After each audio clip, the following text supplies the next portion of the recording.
തലസ്ഥാനത്ത് വീണ്ടും ലഹരി സംഘത്തിന്റെ ആക്രമണം. തിരുവനന്തപുരം വെള്ളറട കണ്ണനല്ലൂരിൽ ഇന്നലെ രാത്രി ഉണ്ടായ ആക്രമണത്തിൽ അമ്പൂരി സ്വദേശിയായ പാസ്റ്റർക്ക് വെട്ടേറ്റു.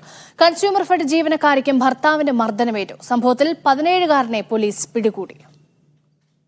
3 ബൈക്കുകളിലായി എത്തിയ 4-അംഗ സംഘമാണ് ഇന്നലെ രാത്രി കണ്ണനൂരിൽ ഭീകരാന്തരീക്ഷം വിതച്ചത്. മദ്യപിച്ചെത്തിയ സംഘം വാഹനങ്ങൾ തടഞ്ഞു നിർത്തുകയും യാത്രക്കാരെ അസഭ്യം പറയുകയുമായിരുന്നു.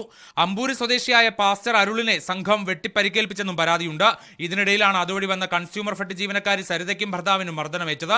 ഇത് തടയാനെത്തിയ കൺസ്യൂമർ ഫെഡ് ജീവനക്കാർക്കും മർദ്ദനമേറ്റതായി ആരോപണമുണ്ട്. തലമുടിയിൽ ചുറ്റിപ്പിടിച്ച് ഷോൾഡറിൽ അടിച്ചു.